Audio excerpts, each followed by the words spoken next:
We always have the 5 minute. Oh. We are going. I think did I spoke? Did you hear me? Yeah. Yeah. We'll just wait 3-4 minutes.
Thank you. Do you think we can start? Thank you. First of all, I would like to thank all the people who worked so well and so much to make this conference happen. We need these kind of conference on age-friendly cities, age-friendly communities, and there's a lot of people who have been working here on different level, and special thanks to MCERSO and also to the organizer. So thank you very much. Muchas gracias.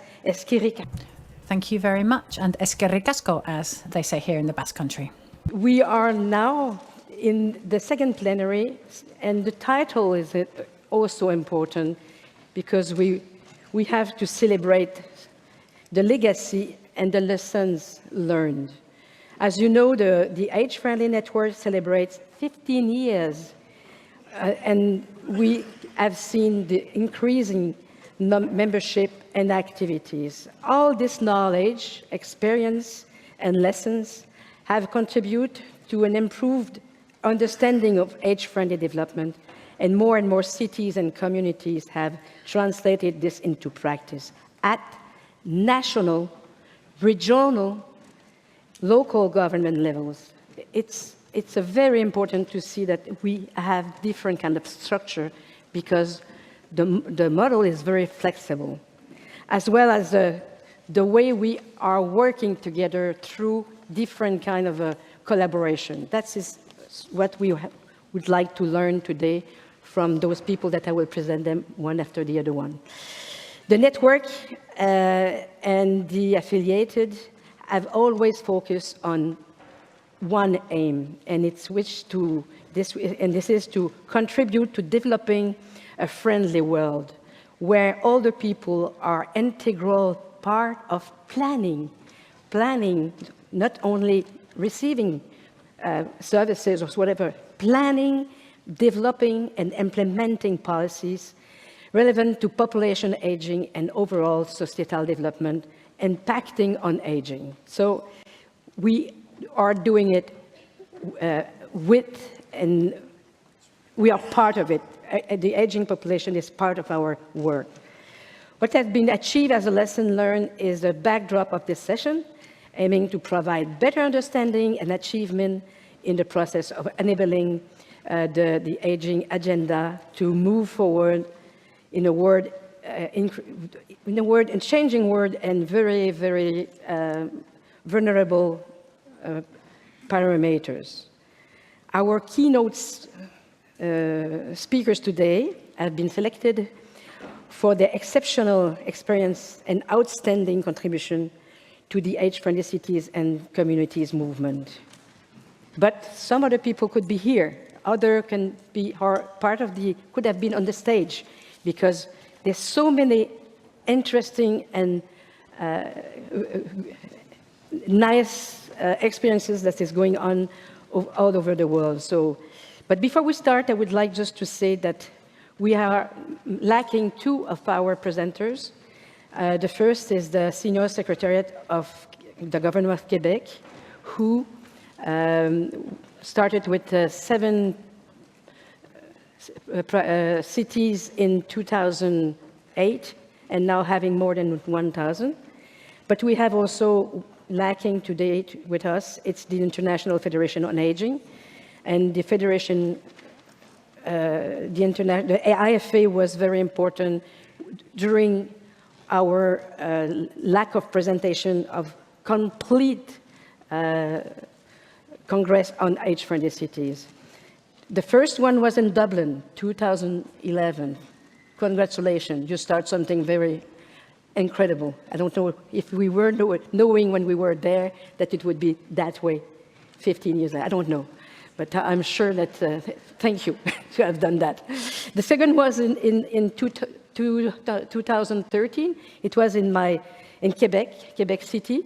And we also didn't expect to see 15 years later or 13 years later so much a movement like this one.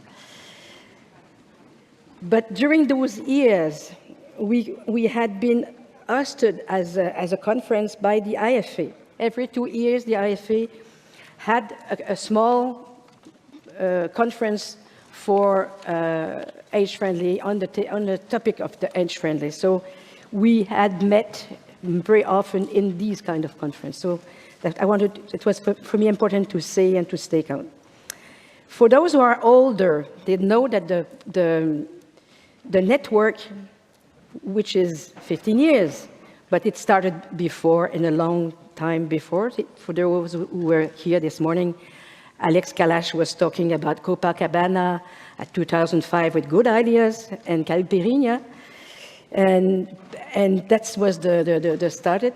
And the idea went through a process of research that brought us the guide with the research done on the protocol of Vancouver, and that had been founded by the Public Health Agency of Canada.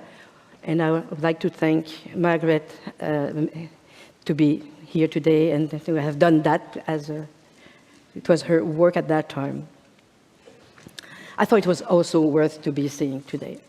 So as the logistic today, what we're going to do, it's each presenters have 10 minutes, and we are going to open the floor when they have been finished, and we would like you to ask questions. If you didn't have any questions, I prepare some questions. No. But I think we have the opportunity to exchange on real daily life reality and program, and those people are experts on that. And I think I invite you to take the opportunity to ask questions. So we will have something like 20 to 25 minutes for that. Thank you. So that's the logistic today. And I would like to start with Eva Salaberry Artano. You correct your name? As a head of the Transversality Office, and she's the one who coordinates this municipality plan for the Donastia Lagunqua city. So she knows very well how it works with different kind of co-construction, the reflection and the networking with also the people inside the cities. So I will invite you. Je vais maintenant vous inviter Madame Eva à venir prendre la parole. She doesn't have any, it's going to be in Spanish. The first one is going to be in Spanish, and the second one is going to be in French, so with Pierre-Olivier. Donc, for the one who don't have for French, so thank you. Arratsaldeon, buenas tardes. Good afternoon.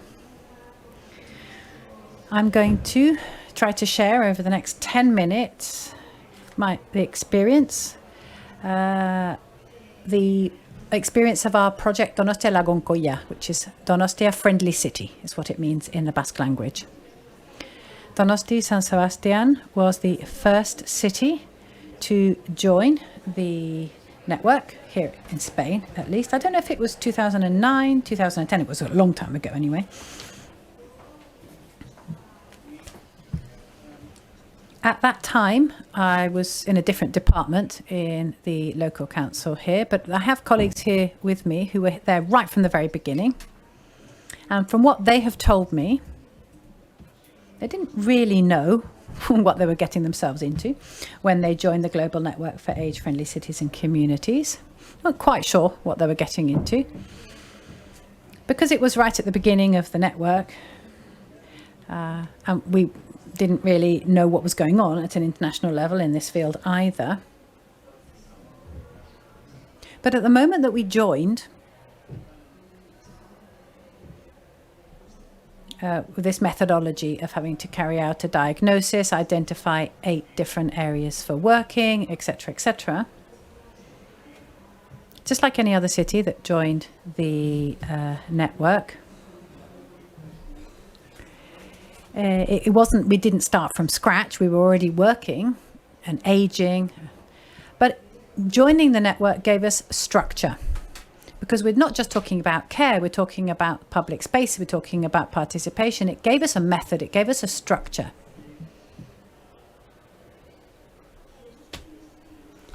And in those first few years were years in which we learnt at an institutional level that the diagnosis that was carried out, the first diagnosis, was carried out by a company outside the local council. And then with that diagnosis, we started to identify maybe 130 different actions to be taken, and a plan was developed. But it was really an opportunity for us to have a look at what we were doing, how we were working internally, and how the diagnosis helped us and how it didn't help us. So it was a real sharp learning curve. And we identified a source of tension because we had to comply with the methodology on the one hand, but we also had to find meaning and logic in it for us. It's a methodology, it's a series of steps that do help, definitely, but San Sebastian is not Quebec, it's not Amurrio, it's not Madrid, it has its own specificities. You've heard our mayor talking over the past few days, and he's always talking about how important it is to understand our own context and to adapt everything to the context of each city. So those were the years in which there was a sharp learning curve. And the structure, I don't know how to say this really. For us, the structure was a bit of a corset. It was a limiting element, to be honest. And then we kind of freed ourselves a little bit from that corset. And we started thinking, look, does it make sense to be talking about 8 different fields here in San Sebastian when, in fact, we've been doing some things for a long time and we're just replicating it, we're repeating things, for example, mobility. This city's been working on mobility for many, many years. So we restructured everything. And we decided that the focus of an age-friendly city would be on those areas which needed to be reinforced in our agenda. We weren't going to focus so much on those areas that we'd always been working on, we'd been working on for years, that obviously could be improved. So we reduced the number of areas from 8 to 4. This cross-cutting outlook, and I think someone mentioned it yesterday in the Forum of Mayors, because there are so many different cross-cutting issues, and in fact we're up to here with cross-cutting issues because it's just more and more and more, and people are just becoming overburdened. So what gave us value wasn't more actions. That wasn't what we needed. What we wanted to make sure that we needed to change our outlook, to change our perspective, so that we could understand aging in a different way. So with these 4 different pillars and focusing much more on how rather than what, we found our purpose, we found our meaning, and the age-friendly city program or movement has evolved, and it's become a model that we've built in a collective way inside the local council, but also with a lot of external stakeholders working in associations, foundations, in the academic world, etc. It's just become a different way of understanding aging. Aging is understood as a motor, as a driver for social change, a way to connect different disciplines. We understand it as a way of building a bridge between institutional work and community work, as a way of understanding and activating the diversity of older people as an asset that can help contribute to the common good. Now, this just may seem like empty words, I understand that, but they are in fact concepts that help us to move in the same direction. If I'm working in urban development, or if I'm working in social development, or if I'm working with an association of neighbours, we're all moving in the same direction.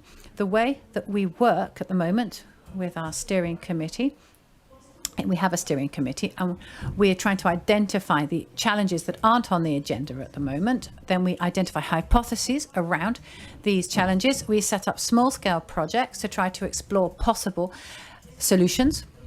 These small-scale solutions help us to learn, and then we feed them back into the wheel to try to make sure that everything that we have learned form part of the logic and the dynamics of how we work in the future. A lot of the time, what we're doing is generating working spaces between different disciplines, different types of knowledge, different types of experts, citizens. It also means putting older people center stage, especially frail older adults. And it's important to find the right mechanisms and the right formats to ensure that these people can also contribute to identifying challenges and also finding solutions to those challenges. It has to do with proximity, with trust. It has to do with understanding what is going on before we take action.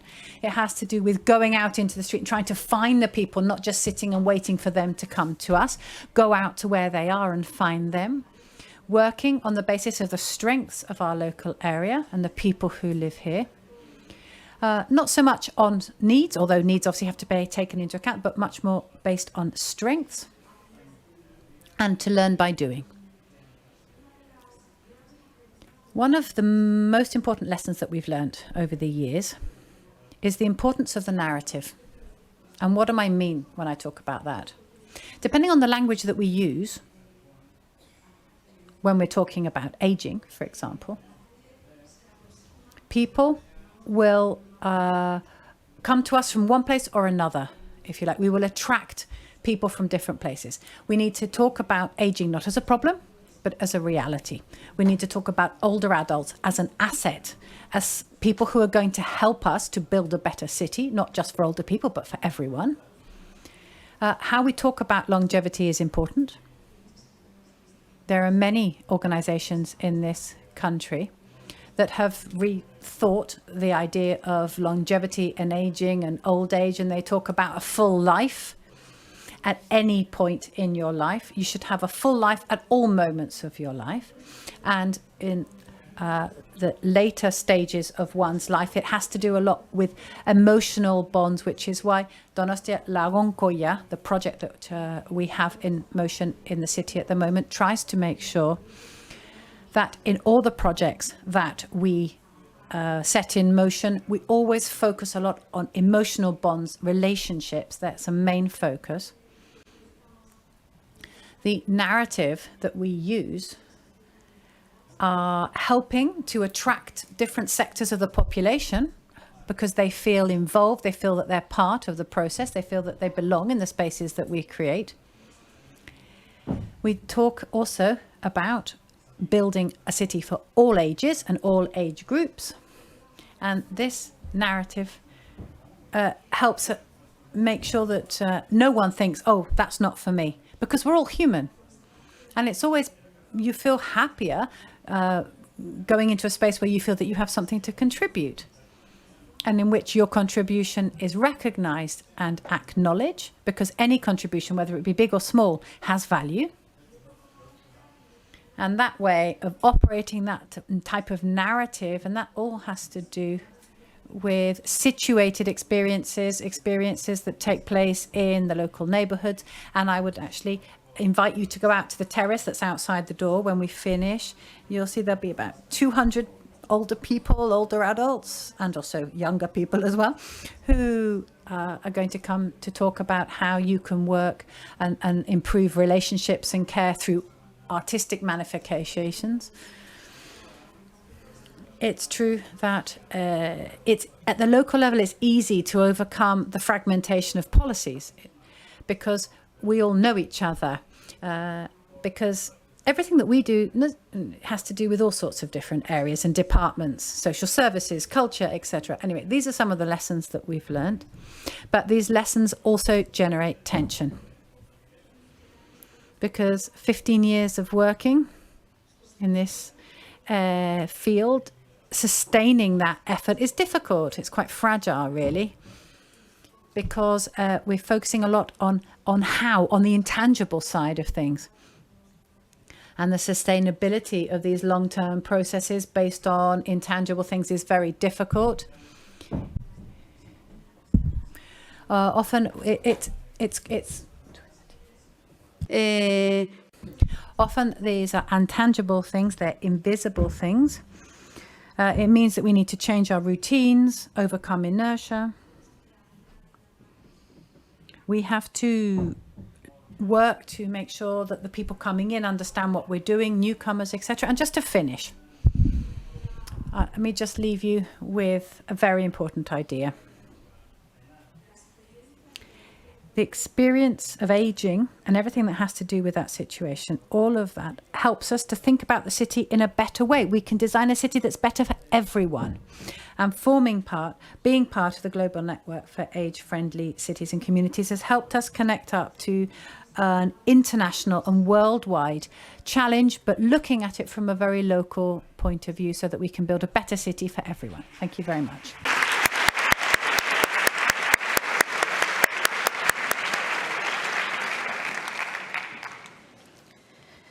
So our next guest, I will ask the translator to switch to French, if it's possible. Notre prochain invité est Pierre. So, as I was saying, our next guest is called Pierre-Olivier Lefebvre, who is a representative of the French-speaking network of age-friendly cities. And they have been a member since 2012, and since 2011 has already been working with us. He's a person in charge of the network. It's a network that has gradually been implemented in France. It's a network that is based on an association. It's not a government, it's an association is the driving force behind it. But he's going to tell us about that much better than I can. And I would please ask Pierre-Olivier to stick to his allotted 10 minutes so that we have time at the end for a Q&A. So Pierre, over to you. No, don't start the clock yet because I'm not ready.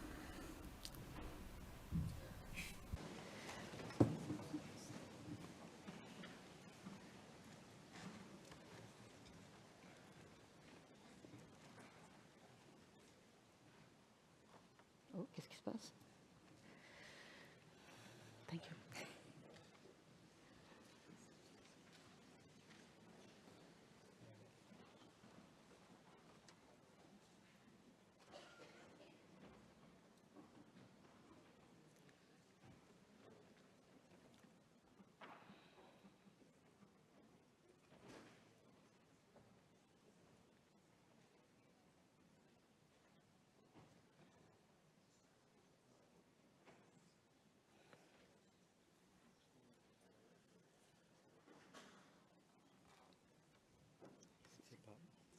C'était là?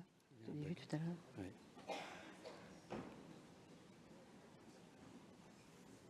Je ne suis pas responsable, madame. Si on leur dit qu'il y a des problèmes de contacteurs.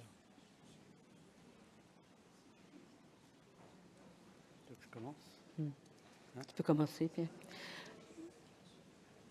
Bien. Est-ce qu'on m'entend comme ça? Non. On va mettre le micro. Mettre le micro. Quelqu'un peut mettre le micro?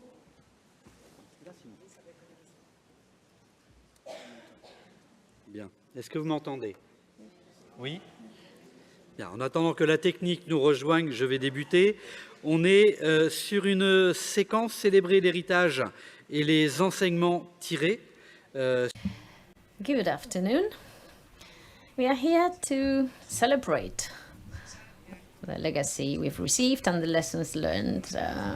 It's been said that we met in 2011. I've been working in the city of Dijon since 2009 in an age-friendly program.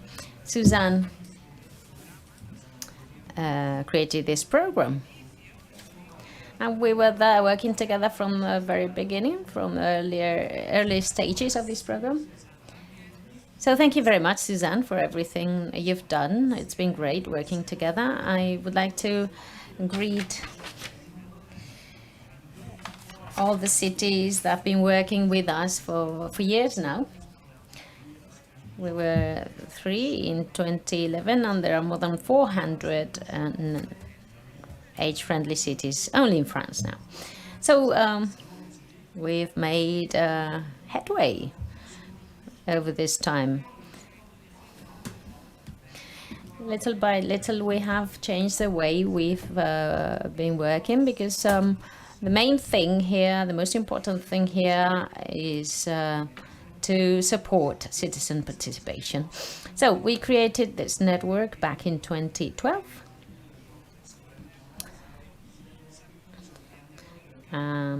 We held a conference back then in Dijon.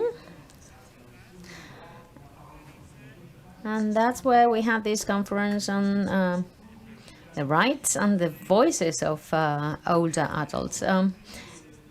And there we laid the foundations of our strategy. Our Age-Friendly Cities program is a collaborative initiative. We want to work together. This is the main goal. And it requires hard work from us. Our main approach is horizontal approach. And we have this vision of things where we can all work together. We can have public high-quality public services, healthcare services, and psychological and social services to improve the situation of older adults. And this is something that is key for us. We want older adults to feel that their cities are friendly with them.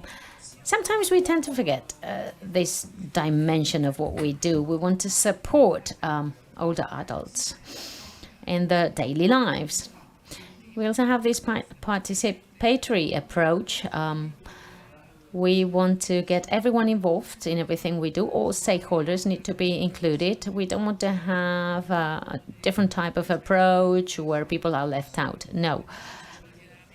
If we want to be older an age-friendly city, we need to have this global approach to things. Participation is at the core, collective participation is at the core of everything we do.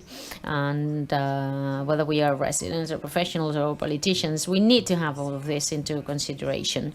So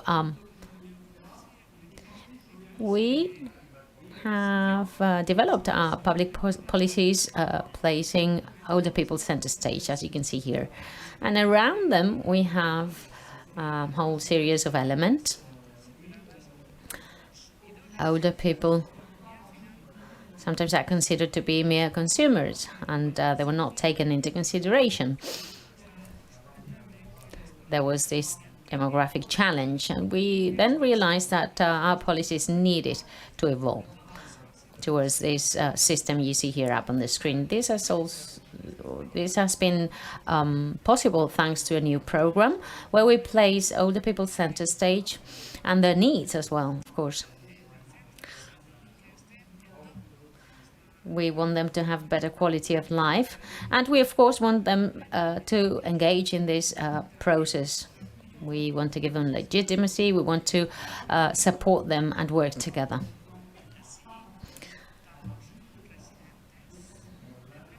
So we have full right residents in this scheme. And we work together in terms of longevity and not just aging. And well, you see here our wheel, the wheel that reflects our strategy. And here you see that a few terms have evolved and changed over time. People in San Sebastian have this community-based perspective. In France, this is viewed in quite a similar way since 2009, 2010. We've been using few terms and sometimes representatives from cities would call us and say, what does this term mean exactly for you? So after 2 years, we carried out a reflection, and we've focused on the definition of the different terms we used. And we have adapted the first Vancouver Treaty to the current reality, so that we use the same terminology. We face a huge challenge, which is horizontality. We need to give legitimacy to our public policies. Whenever we carry out a diagnosis of different regions, we observe that that we really needed better public policies.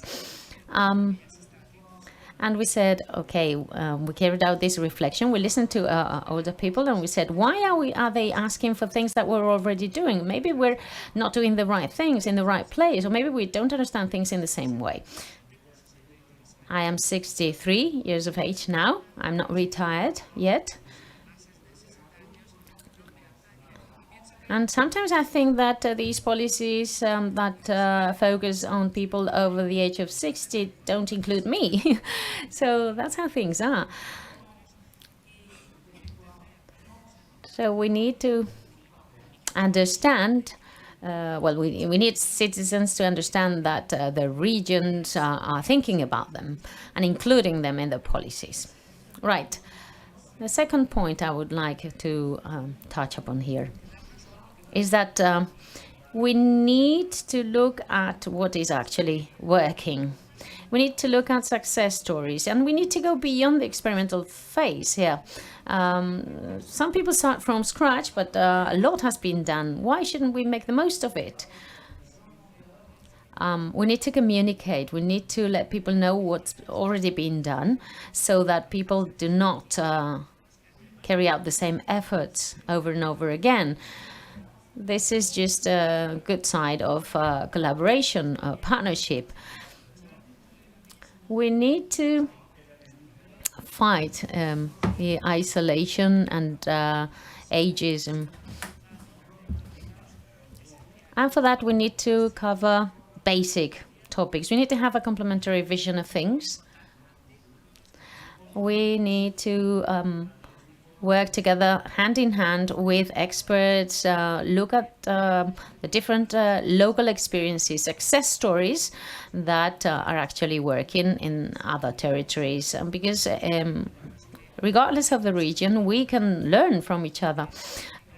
We also need to find topics that unite us. I think it's good to meet together, to look at what's working, what's not working, and really build trust and share what's not working. The negative side of things is also really interesting. We need to understand what's not working. I think that every time we gather together, we become stronger. We also need to go for public and private partnerships in this sense. We have a methodology. We have social participation, social engagement kits to encourage participation, which is the main role of our network. How do we fight ageism? well, we've got these kids, and we've asked older adults how they want to be referred to, what are the terms they like, other terms they don't like. For instance, that could hinder participation. We also have some labels, like this one's senior-friendly labels that enable us to develop topics that are interesting for older people. So we're not just working on communication, but also we're working in the practice. We have a whole series of tools.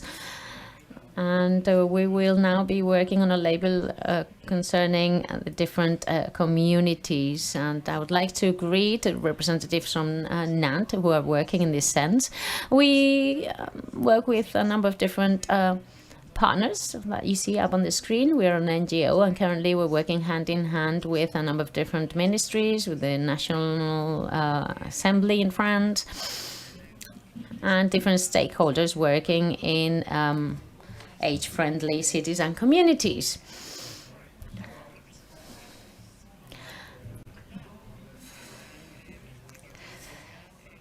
So we also work with a number of different companies and professionals that work in this field,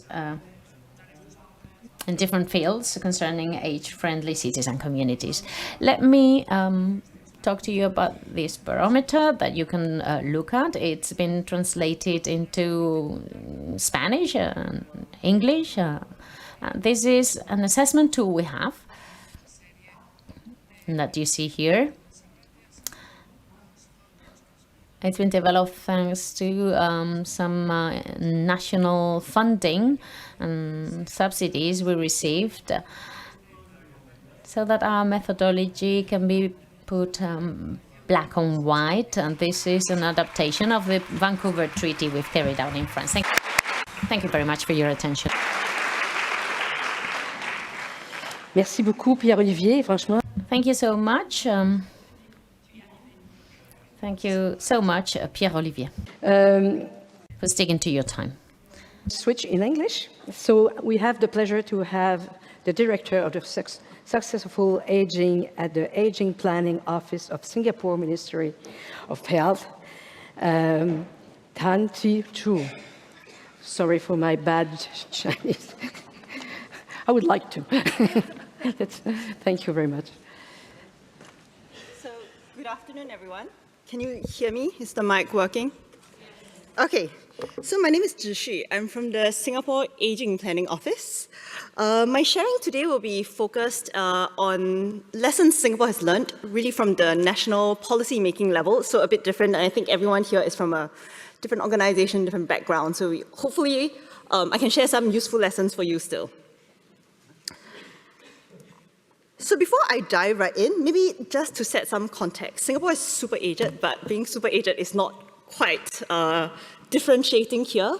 I think all of us are seeing demography as a key challenge, and what really differentiates us is our operating context, because that's how we respond to this demographic shift. So Singapore is a small island state. It's a dense, highly urban environment. Just to give you a sense, we have 750 kilometers square of landmass, and we fit 6.1 million residents in it. So a lot of people in a very, very small amount of space. Approximately 75 to 80% of Singaporeans live in public housing. This is very different from, I think, most other jurisdictions. I think what's interesting here is how this follows up and plays through in how we develop housing policies and how we find space for social services in the community. I think that's it. As a city-state, we have no idyllic rural retreats, so you cannot step back from a fast-paced city life or a different cost structure, even if you want to, when you retire. And last but not least, our aging demography is accompanied by a very, very low birth rate. The last year's statistics was actually 0.87 fertility rate. So this aging population is really accompanied by our changing family structures, and this will lead to a lot more seniors living alone in future. So Singapore has been on this journey for quite a lot of decades. What is of interest in this journey that I really wanted to point out here is how we've viewed aging. I think if you see on the left, we started out by calling it problems of the aged. I think we've shifted quite a lot from that since then. Now we really see it as a new demographic dividend. And you'll see in our latest refresh action plan for successful aging, this is really a latest action plan that pulled together initiatives from a wide variety of government agencies and has built grounds up through a lot of community engagement with seniors, with community care providers. And it's really designed to empower Singaporeans to take charge of their own aging journey. Beyond this whole of society approach that we take, we also have a whole of government approach, and this is driven by our interministerial committee that reports into a minister in charge of aging. So just to give you a sense of where I come from, I'm from the Ministry of Health Aging Planning Office. Wearing the Ministry of Health hat, I do policies, service design, funding for all aged services, both from the health as well as social care perspective. And then wearing the whole of government aging planning office perspective, we also work very closely with a whole range of government agencies, so the Ministry of National Development for housing issues, community for social participation issues, and so on. So I've showed in the previous slide many waves of our efforts to enhance support for seniors. The latest national initiative is what we call Age Well SG. It's our national initiative to drive to reduce frailty, address social isolation, and support aging in the community. And it's really a joint effort that the Ministries of Health, National Development, as well as Transport work together on. This is a $3.5 billion commitment for over the next decade to really transform the nation and support active aging. So we're proliferating active aging centres in various parts of the island. We're evolving the model of these centres as well to enhance participation, make it more attractive, more exciting, but also more beneficial to seniors living in the community. We're promoting senior volunteerism, so new programs, and these programs are really getting seniors out to come out and maybe help older seniors when they're young. It also enables them to develop their own activities, support more varied community programming. We're also strengthening support for seniors with care needs, as well as improving the built environment. I'm sure you've heard a lot of the examples being discussed in earlier sessions today, so I will not belabor. I can actually say a lot more about each of the initiatives, but I think Suzanne will chase me off the stage if I continue. So I'll just focus on three key takeaways from our journey so far. I must say, Singapore is still very much on our journey, so these are really reflections at this juncture. And we're very keen to hear from everyone else in the room as well on learnings that we can take away from your experience. So I think first, as a national policymaker, I must say we're quite privileged. We have funding levers, we drive service requirements, we can put together communities of practice, roll out guidelines. So we do have levers to steer things and roll out and implement things quite rapidly at a national level. But a lot of what seniors experience on the ground is actually at the implementation level, not so much at the policy-making level. So I think in response to this, one of the key things we've been working on is this integrated community care provider model. It's a model that actually brings together the most commonly used services that a lot of older people need. Is it home care? Is it senior care? Is it therapy? Is it active aging? Put them together, have a one integrated care plan, one single touch point in order to serve seniors better. So as you transit from one care setting to another because of a health issue, or if you require multiple different services, this really makes the journey a lot more seamless for you. I think another learning we have is really, I think we've been looking at different housing models globally. A lot of countries are developing assisted living facilities, senior living communities. But as I shared earlier, Singapore is actually a very dense cityscape. We don't have a lot of space to develop similar housing models. So what we're doing is actually transforming existing brownfield neighborhoods. For senior dense areas, once that we've identified them as age-well neighborhoods, the intention is really to make sure that each of the neighborhood has preventive care, social activities, support, all within walking distance, and activating community care partners, seniors themselves, to work closely with each other so they have a more seamless journey on the ground. Another takeaway of note is really the importance of clarity of direction and long-term commitment. I think it's not easy to measure preventive health efforts. I think we've had a lot of discussions also on how it's hard to measure economic outcomes or cost effectiveness of age-friendly initiatives. So in Singapore, we do a lot of pilots, and then we systematically track key performance indicators in order to validate this outcome. I think despite the challenges in measuring the outcome, I think what's also very important for our partners to invest, build capacity, build infrastructure is also clarity of direction and long-term commitment. So we do a lot of multi-year budget, funding, national commitment, infrastructure plans, stretching, say, to 2040 as well. Of course, underpinning a lot of this is also political stability in Singapore, because that enables clarity of vision as well as availability of evidence to guide directions, and less so electoral cycles. So my last lesson is really the whole of society effort required to become truly age-friendly. I thought a lot about national policy because that's where we come from, but a lot of our efforts actually go all the way to the ground to activate seniors, activate community partners, activate private employers as well. So I think the first thing, in talking about engaging seniors, is to convince them that when you're senior, it doesn't mean you look forward to a life of inevitable decline. It's really encouraging them to live life unstoppable. In terms of working with the private sector, a lot of our efforts are actually focused on tripartite partnerships, so the Singapore government working with labour unions, as well as employers, to encourage things like job redesign, flexi work arrangements, in order to extend productive longevity. And the last one, I think Suzanne's chasing me, is to mobilize seniors in the community as well. So actually we have a lot of older people going door knocking, speaking to other older people, asking them what matters the most to them, encouraging them to come out of the house, designing activities, curating programs, as well as leading community activation to support other seniors. So these are really 3 quick lessons from our journey so far. We're very much still on our journey, so I look forward to learning more from everyone and speaking to all of you. Thank you very much. Thank you. Just in time. Thank you very much.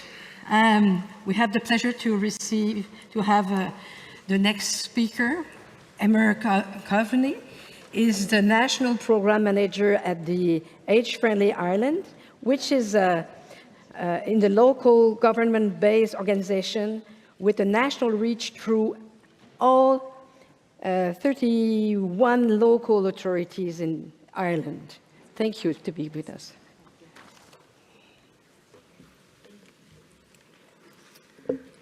Good afternoon, everyone. So I'm going to give a high-level overview of the National Age-Friendly Programme in Ireland, and I'll share some examples of what has worked for us and some information on our newer developments as well. So, as Suzanne said, in Ireland, the programme is hosted in the local government sector. There are 31 local authorities across all cities and counties in Ireland, and each one leads a local age-friendly programme, which is a multi-agency programme of work, and we do cover the full 8 domains of the WHO programme. And Ireland started the programme in 2009. There was one local authority that developed the model and piloted it, and then over a number of years it was spread out across the country, and other local authorities adopted the same model.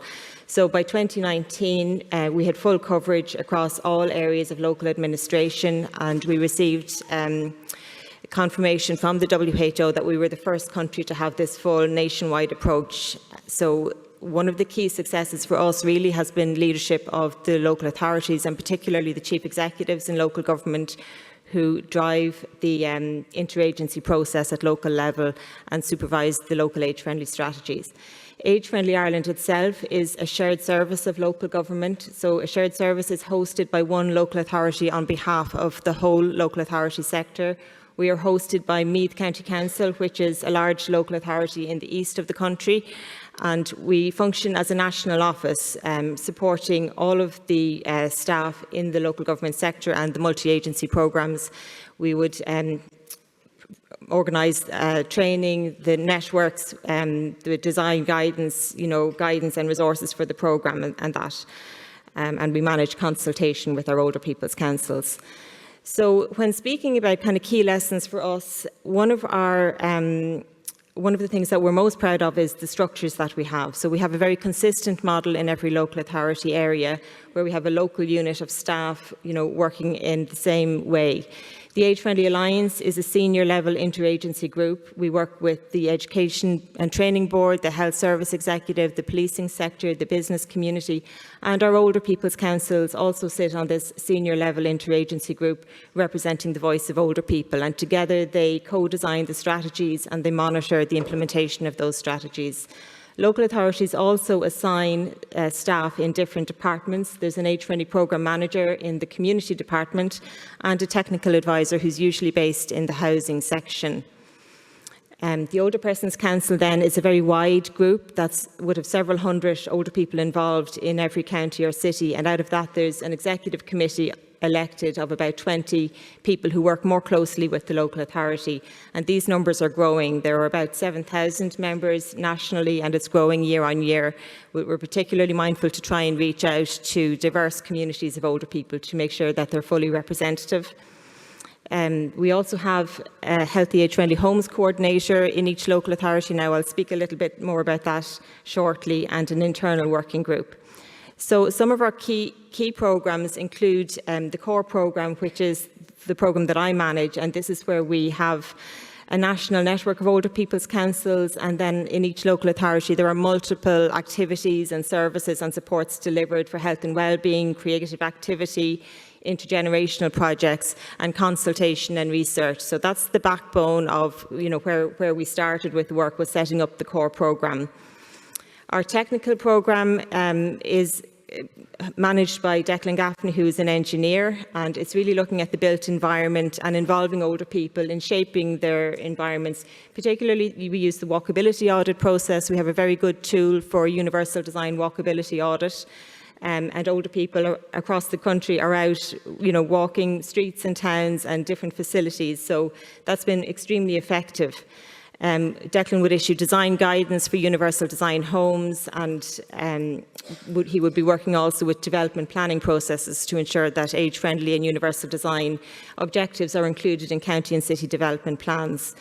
We have also been successful in influencing some funding streams, particularly around transport, and all of this is leading to greater accessibility of buildings and outdoor spaces. And as Declan presented on this morning, quite a lot in terms of housing that we can see now being delivered through the local authority sector and also through voluntary housing bodies, and even we're starting to see through the private developers as well. Our communications programme focuses on addressing ageism and promoting the voice of older people. We have not only our Older People's Council members who are our citizens, but we also have age-friendly ambassadors who are high-profile personalities, older people in leadership positions in the business community, in the arts, in sports and that, and they volunteer to help share our message, and they have a very wide media reach and would frequently be on radio or television. So we're grateful to them for their support. We have a national conference for Older People's Councils every year, and national awards, age-friendly awards, which is really effective in helping us to scale up projects and good practice which we identify at local areas and can be brought across the regions then. One of our newer programmes of work is called Healthy Age-Friendly Homes, and it's a support coordination service that's now being delivered in all of the local authorities. We have staff who do home visits to older people, and they provide support to help them access a range of services such as housing grants, energy grants, assistive technology. They're currently doing about 1,000 home visits per month. There's a team of 44 coordinators, and they provide supports for 6 different domains, including health services, community, finance, and, as I said, assistive technology. This service is extremely well used and very much in demand, and in fact one of the issues I suppose we have to try and deal with is kind of the referrals coming in and the waiting lists and that in relation to the number of staff that we have working on the programme. And I should also have said at the outset, our core funding comes from government departments. So we currently have 6 government departments on the National Advisory Group for the Shared Service, and the core funding for different pieces of work. So the Department of Health would fund this particular support coordination service. Some of the significant lessons that I wanted to share, as I mentioned, the leadership by local government and also the strength of the Older People's Councils, which are there at every stage of our journey in terms of the local strategies, the walkability audits, feeding into research, feeding into consultation. We would have about 10 national consultations every year with older people across the country to support pieces of work in the government departments, and public agencies and private sector bodies would also reach out to us when they want to hear the voice of older people. We have good evidence of ageing being very well embedded in many of our national policies, and we have a research manager who's just completed a large policy review looking at all the statements of strategy and policies of the government departments to see where ageing is embedded and where there are areas that could be enhanced. And our programme is, continuing to develop, so we're certainly not static, and there's certainly a lot of good ideas and, new information coming into the programme. So at macro and micro level, we feel we do have a good range of supportive policies that are focusing on ageing, and at the micro level and at the grounded level, we have the citizens, we have local communities, and, many very good small projects on the ground as well. We have a Minister for Older People who is a dedicated minister, who pictured here in the centre, and he's split across the Department of Health and the Department of Housing, and he's really very much driving the policy for policy on older people. There will be a new policy action plan published shortly in relation to housing for older people, so we're looking forward to seeing that.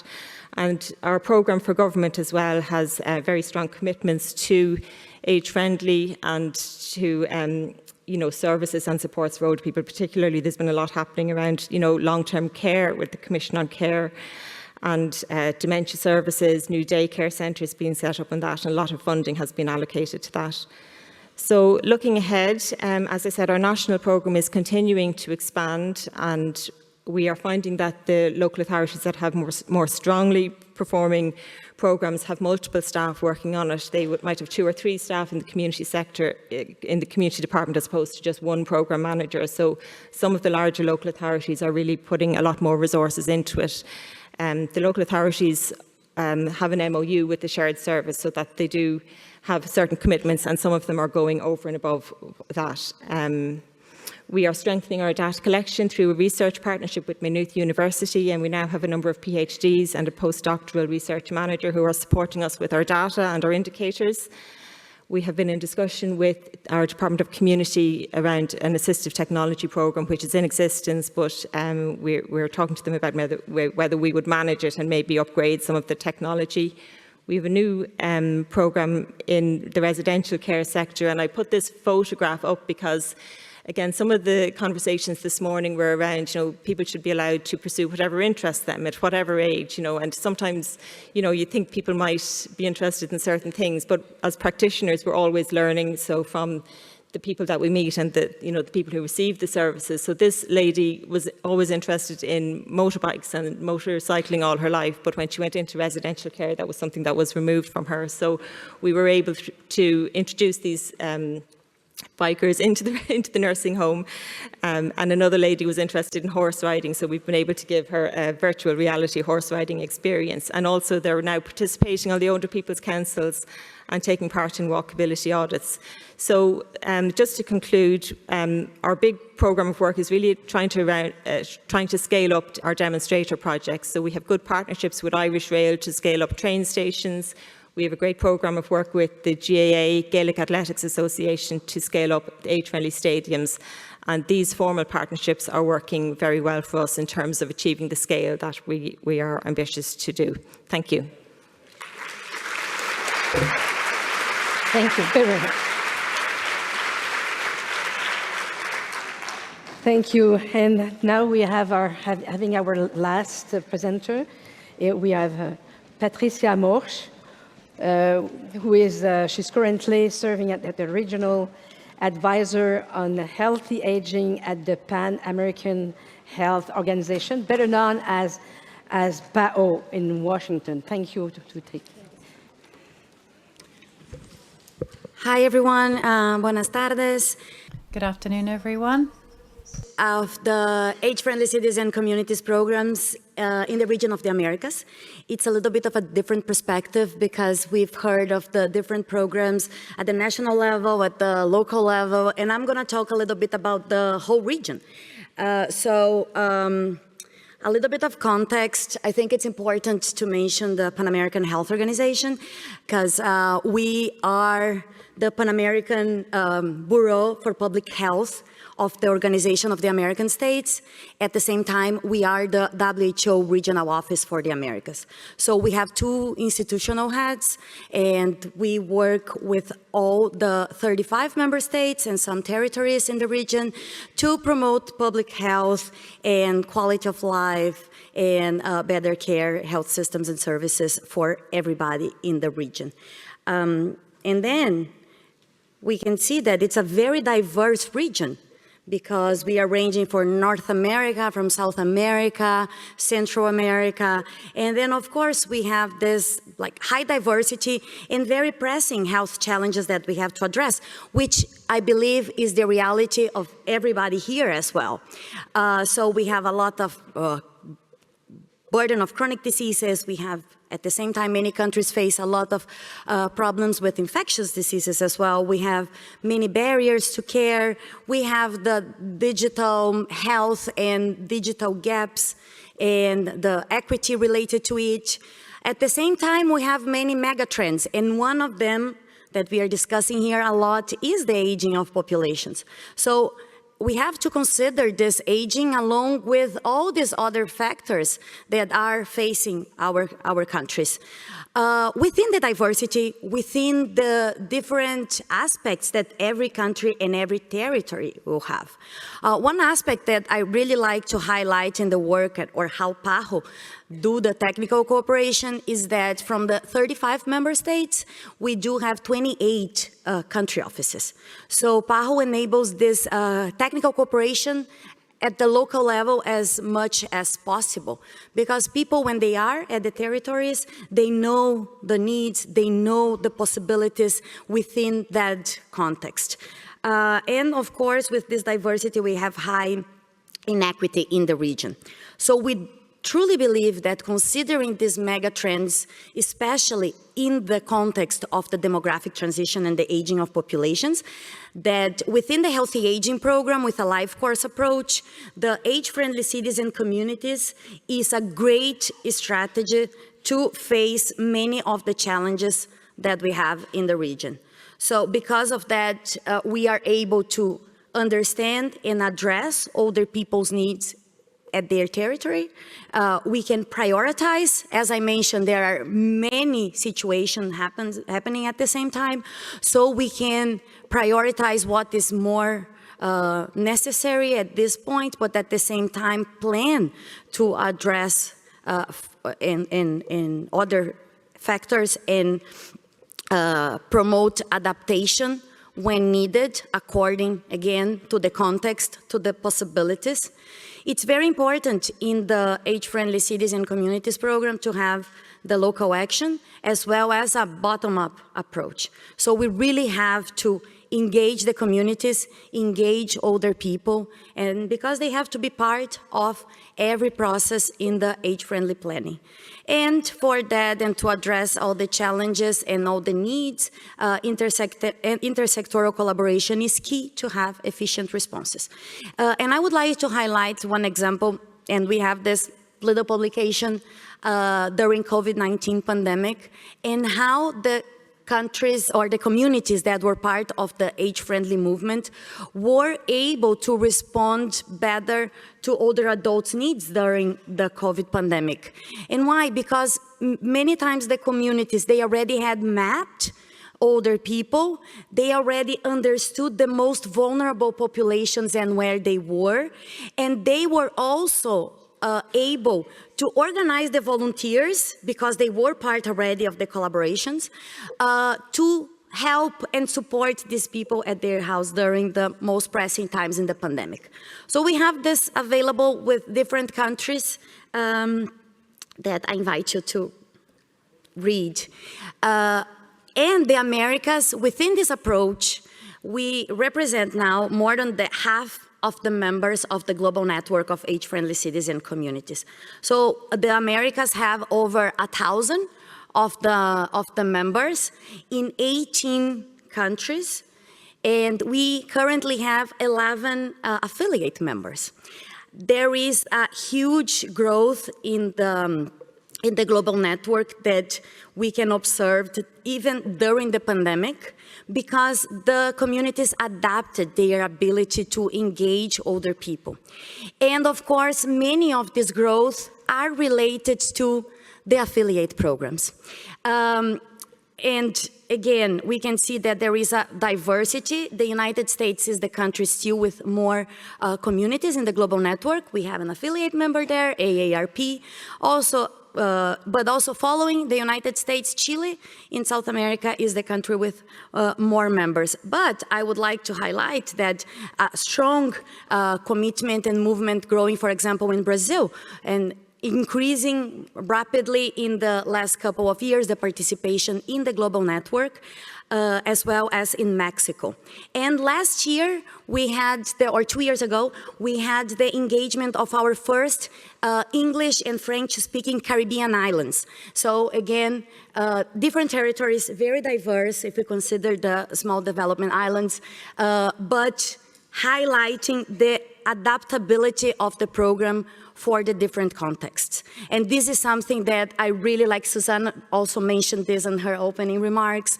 And I think this is something that we really have to take advantage of this program, because it's able to implement and to adapt in the different contexts with the different resources that we have available.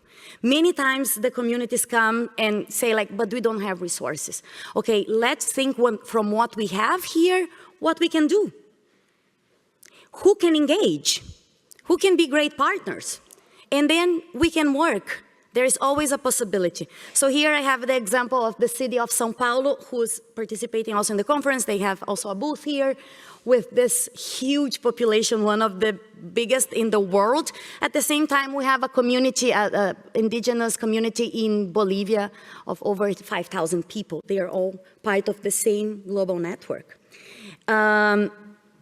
So this adaptation to the diverse context, we can work, we can provide some advice as PAHO, as WHO, but again, we have to serve 35 member states and work with international community.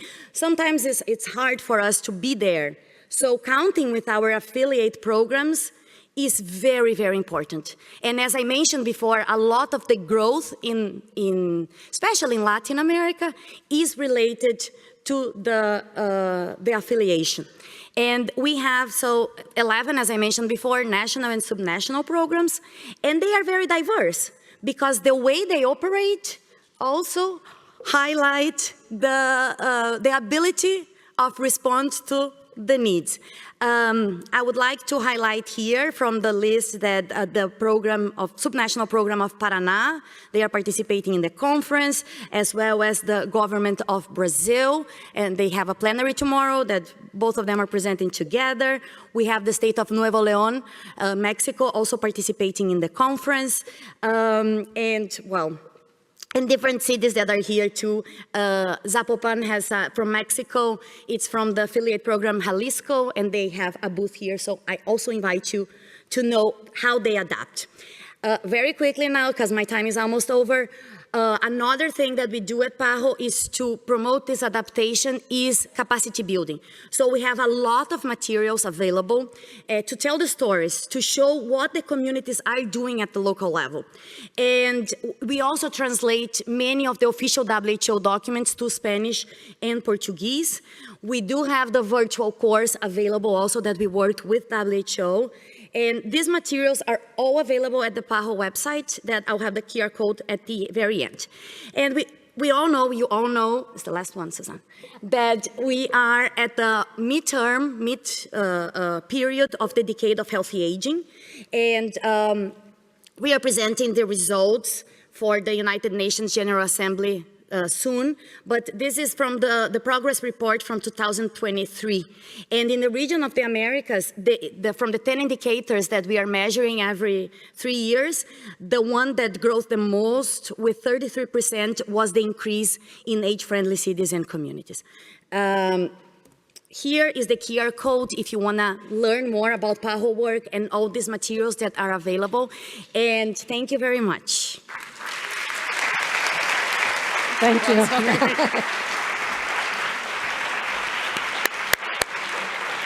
I think we can see how cruel it is to do a presentation of what you're doing in the daily life, changing the life of people in 10 minutes. Sorry, but you've done it. And I think we have to applaud them again. Sorry.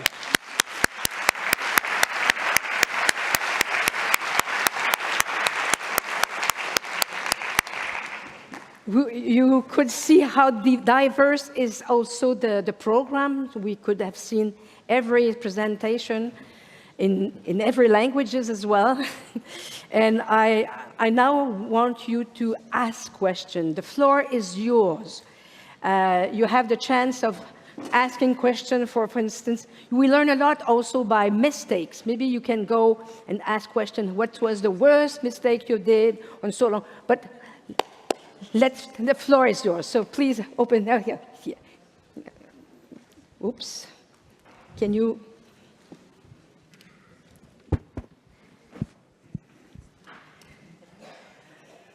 Can you give it? Thank you. Buenas tardes, Flor Murillo.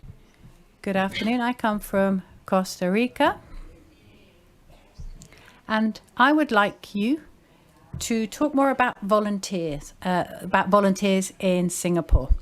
In Costa Rica, hello, can you hear me? She wants you to talk about volunteers and volunteerism in Singapore. She's from Costa Rica. We believe that it would be a wonderful opportunity to have maybe retired teachers volunteering. So I'd like you to talk a little bit more about how you work with volunteers in Singapore. Thank you. Thanks so much. I must say we're still evolving all the various volunteerism programs. So I don't have a fixed answer, but I can tell you some of the things we've tried. I think all of our active aging centers in Singapore, part of their program mandate is actually to develop senior volunteerism programs. We also fund a whole lot of different charity social service organizations to develop more senior-specific volunteerism programs, and this is really building on existing volunteer programs to make them a bit more senior-friendly, cater to more interest, maybe move at a different pace, adjust to different timings of volunteerism.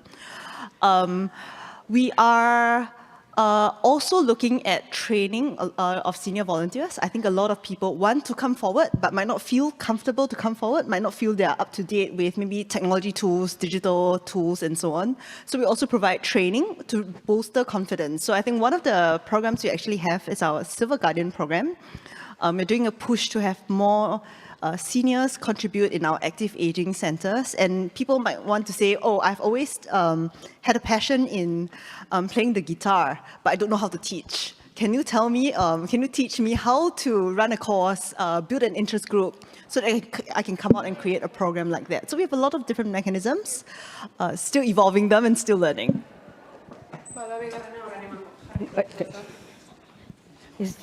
Peut-être pour compléter, c'est vrai qu'il y a deux sujets. Perhaps I could just add something to that. I think there's a couple of systems that are important. You have volunteers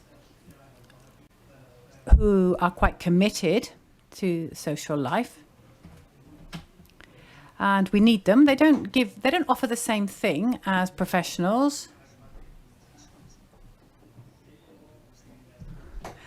And then in our global strategy, what we do in France is we've appointed a series of ambassadors, age-friendly ambassadors, we call them.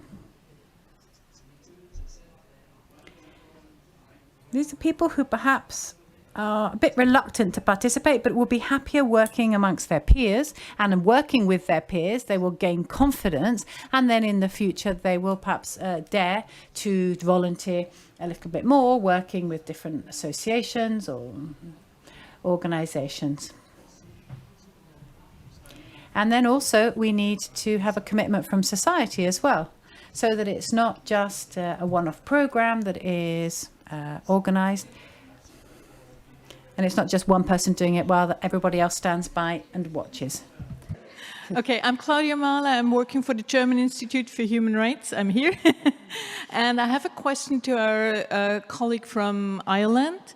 What was the argument? How you convinced everybody to working together and also to give the different parts of the government funding to this idea? Because I think that's quite interesting for many different states and stakeholders in the states if they especially have a federal system. So they also need to get a really good argument why this is a win-win situation. And if you can share this, it would be wonderful. Thank you.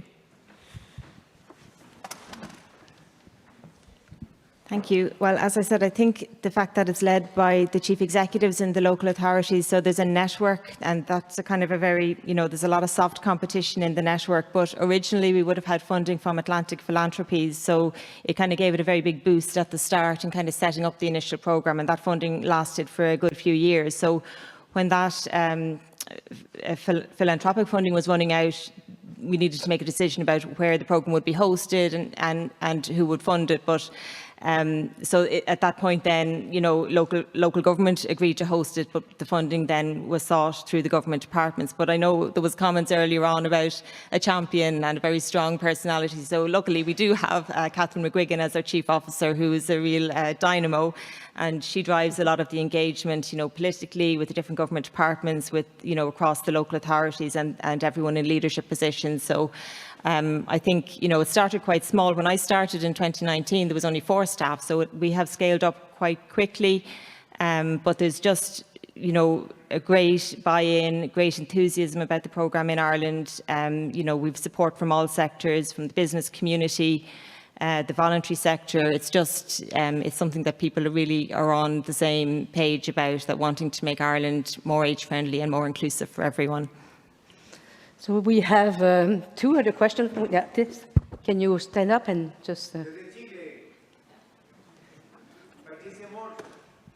Okay. We do apologise, but if he's speaking without a microphone, we can't hear him up in the booth. So until he has a microphone, we are unable to translate. We do apologise. I mean, we don't hear you properly because you don't have the microphone. There's someone with the microphone. I will ask the person to speak. Okay. Merci. I will go in French. Yeah. Thank you very much. I'm going to speak in French. I would like to thank, first of all the members of this panel debate for their very interesting presentations. I feel a little bit disappointed because we don't have many representatives from Africa. It's true that we have a fairly young population, but anyway, I'd like to ask Pierre a question. In your French-speaking network, what place should Africa play? What role should Africa play? What place should Africa occupy? Because we're young at the moment, but we will age in time, so it's quite interesting for us to know what we should do. In this network, because we have seen previously that Africa is not there. And the direct question was to Pierre-Olivier, asking what the Francophone réseau network can do for Africa, because they are lacking experience and they're not there. And that's the main question. Thank you. Oui, merci pour votre question. Alors, moi, je ne sais pas. So, thank you very much for that question. I'm not quite sure what we should do in Africa because I don't reside in Africa. I don't live there. But what we're trying to do with our worldwide program is trying to make sure that French-speaking African countries, helping them to develop their own strategy so that they can put their own projects in motion and then they can form part of our network. This is something that we would very much like. It's true that there's a lot of work that needs to be done in order to develop different national strategies that will cover all the issues that have been mentioned in a focused way rather than a scattered way. As a French-speaking network,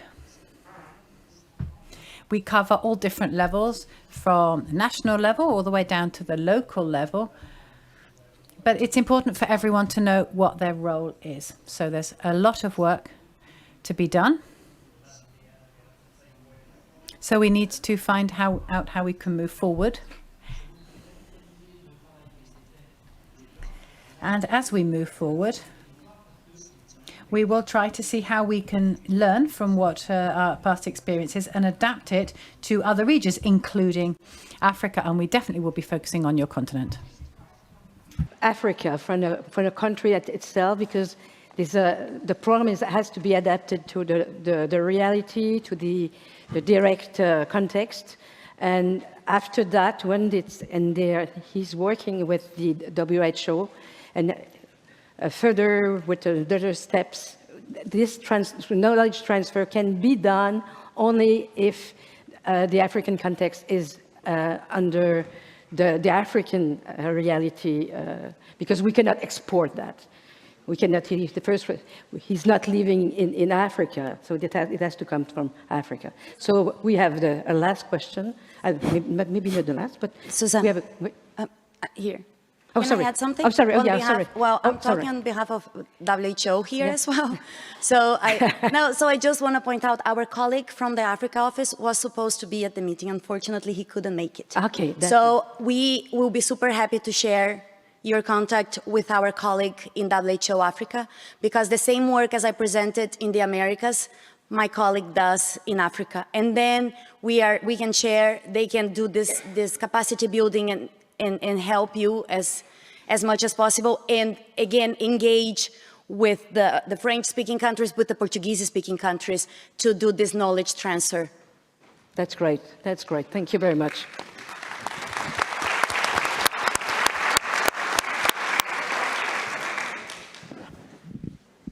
Okay. Juan Luis Ramírez de Chile, voluntarios. Hey, I come from Chile and I am a senior volunteer. So I'm going to ask my question out with a microphone. Why is public-private partnership so important? And why is an alliance with civil society so important as well? It's important, right? Because it's important to do that so that we don't depend on governments, because governments change. Thank you very much, Juan. I didn't have time during my presentation. I actually have here all the different people of all the different countries who are here represented, but I didn't have time. So I do invite you to come to our stand, the Costa Rica stand, and we'll perhaps have a bit more time to talk about it tomorrow. But Juan is the representative of Chile. He's here and he's doing really interesting work, working with older people and young people as well. To try to convert all the cities into age-friendly cities. So communities themselves are working with the program because, as I said before, it's a program for everyone, with everyone. All communities can be involved, and their involvement is only going to make the program stronger and more sustainable. So we see that there are very different sectors represented in our program, and we all need to work together to make sure that what we do is successful, involving older people in everything that we do. We've talked a lot today about the dividend of longevity and the silver economy as a positive take on aging. And again, it's important to involve the private sector as well, because a lot of actions need to be developed by the private sector, especially these actions that can foster more age-friendly environments. They can be funded by the private sector as well, not just carried out, but funded as well by the private sector. Columbia University, it's so fantastic to see all this work and to what everybody has achieved. I'd like to touch on something that Patricia raised, which was the response to the COVID pandemic. Because I think what it highlights is that not only do we have a network of cities, we actually have a global infrastructure that's sitting there waiting to be used for all sorts of different initiatives, whether it's pandemics, disaster response, or maybe global initiatives against isolation and or physical activity, all sorts of different things. And I'm just wondering if the panelists would like to say what it would take to be able to create that broader capacity and to be able to deliver on those global initiatives. Thank you, John, for the question. That was a great question. I would say, from our perspective, that even with the regional perspective, because of the diversity, sometimes it's very hard to work in collaboration because, you know, it's different, the language is different, the understanding is different. So what I think is that with the global network, we are working with the same framework with adaptations, but we all are speaking the same language. So we have to strengthen the mechanisms. For example, having this meeting, convening all these people together and having the opportunities to learn from each other is a way of strengthening the network. And I think with everything that is happening right now, it's ways of strengthening the network. So creating this capacity, bringing people together, sharing knowledge, I think it's ways that we can strengthen and as well as speak the same language. Thank you.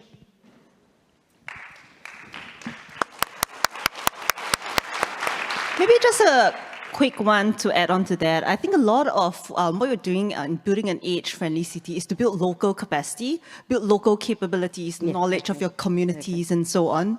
So what we do in Singapore is through our preventive health visits, we get to know seniors better, what they need. Is it financial assistance? We match them with financial assistance. Are they socially isolated? Then we use extra efforts to draw them down. So I think a lot of what we've invested in is really enhancing our local capability to know our local communities better, and then how we pivot it in response to different challenges, be it a national movement, a global movement.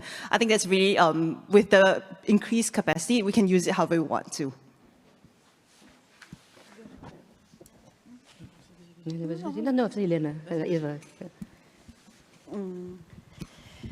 Yo voy a hablar desde lo local. I'm going to be talking from the local perspective, from the municipality and municipalities. And in our experience, we've learned that we need to work in the different territories where people live, where people are, and we need to start from there, and start connecting things, sharing reflections.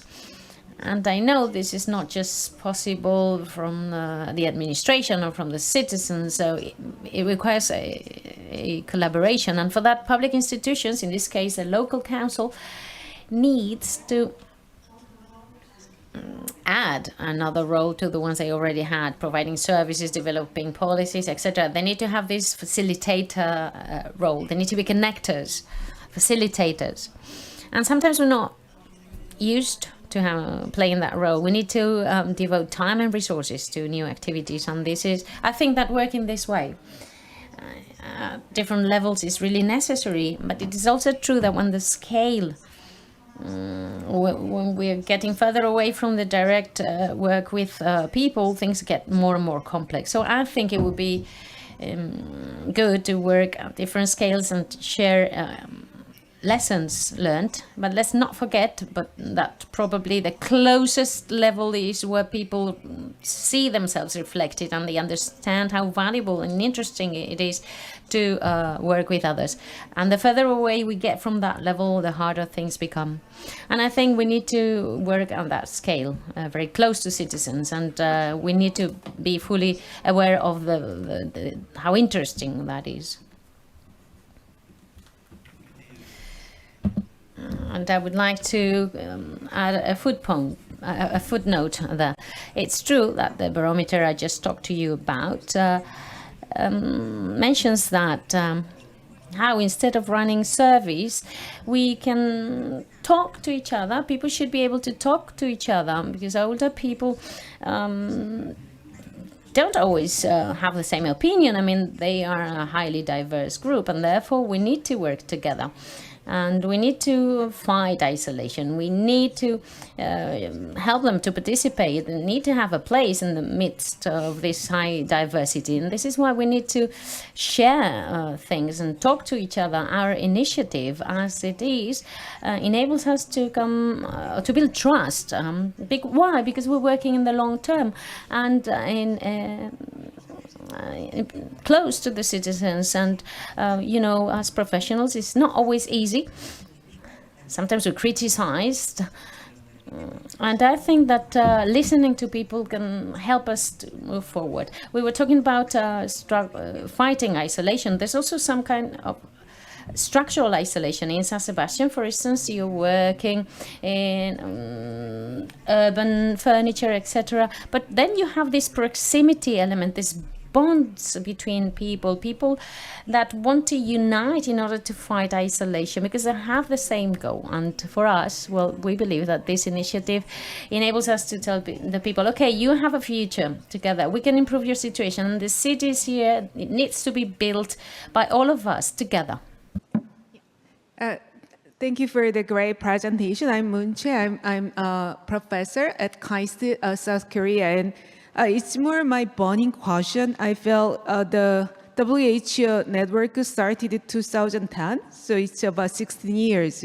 So there are more, cities and communities in the network, and more stories and more success. But I wonder what would be the most important indicator to say that that community is age-friendly. We have many indicators, especially from the public health perspective. Life expectancy and healthy life expectancy. Those are easier to measure, but I think social participation, dignity, or age, those are harder to measure. And I wonder, you are the leader in the field, and how would you say that this city has improved? And I think in Singapore's case has a KPI, and I wonder, what other cities have thought about this issue. Which one? Who? Well, we've recently had meetings. We have local government indicators, a national oversight group for local government reporting, and we've been having meetings with them about the possibility of including an age-friendly indicator, but we haven't narrowed down what indicator yet. That should be included. So we're having those conversations, and I think it's a good question. So, we can measure certain things. So for our support coordination service, we're measuring impact on loneliness, impact on quality of life, capacity to manage, and things like that. But we don't have that data then across all the programs. So it's something we are trying to develop. And now that we have our research unit with the university, we will have better data and a better understanding of that. But it's still in development, I think. There's another question. Answer, please. Yeah, I wanted to add on to that as well. I think in Singapore, we measure a lot of different KPIs, and a lot of the different programs target different needs, and hence there's a need to measure whether they meet the desired outcomes of the program design. I think one thing to take away from the Singapore experience, we have what we call our national aging outcomes. We measure different domains of interventions at the national level, at a people level, whether people actually feel the impact and feel empowered to take part in society and so on. I think one takeaway I have really is that it's not advisable, and both not easy as well as not advisable, to try to reduce and concretize and bring it to just one thing. Because you're dealing with a population, you're dealing with people, you're dealing with different facets, different types of people, different needs, wants, interests. Good. And everyone might be served better in a slightly different way. So I don't think it's easy to concretize, reduce, draw out only one, simplify, because we're dealing with humans, right? It's people. Yeah, I would just jump in as a researcher as well. There's a researcher here, I don't know if she's here, her name is Louise Lafortune. She did a SROI, you know what is investment it's a research to find out if the money you put in it gives you more or whatever, and it works. It had been done in Cambridge, but the study is going to come out in about 2 to 3 months. But we could see that. But like had been said, there's no one indicator. There's a lot of, I would say, clusters of indicators that you have to use. And then Pierre Olivier. Sorry. And after that, Pierre had that. Oui, non, juste, nous, on a mis en place un label.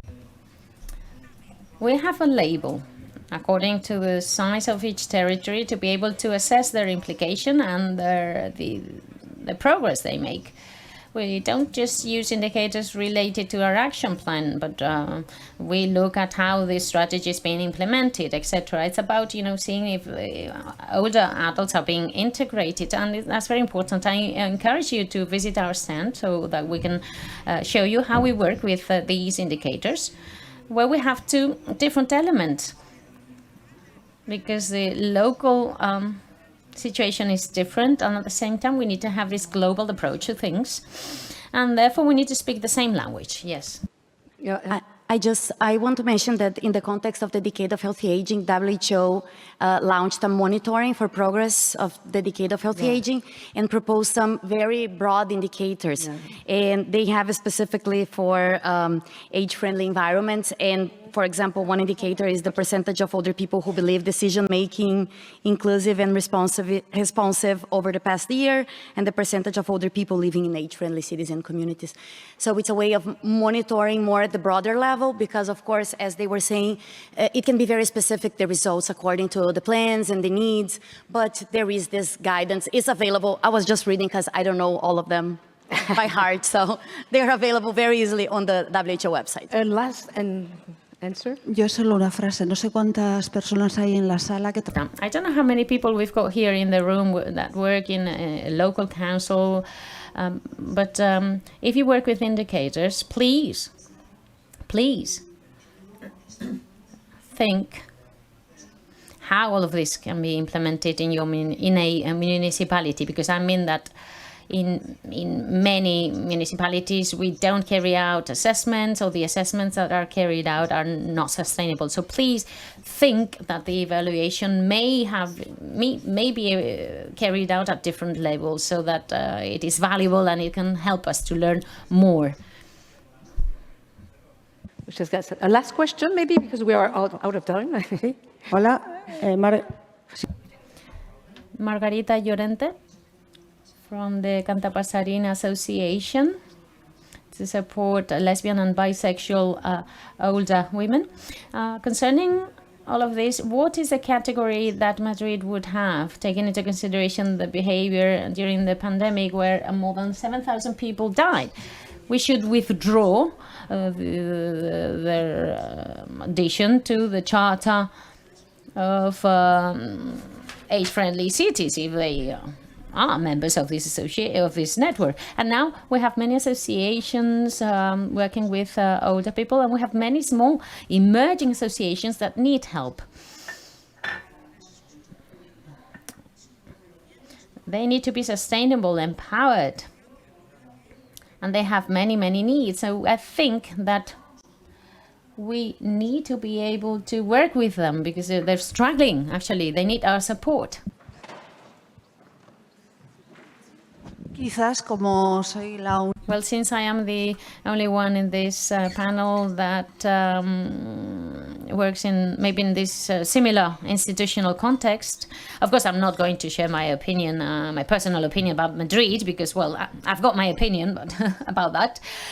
There are good things and bad things in all contexts. We all face huge challenges, but in our country we have this huge challenge. You're right when you say that people are working really hard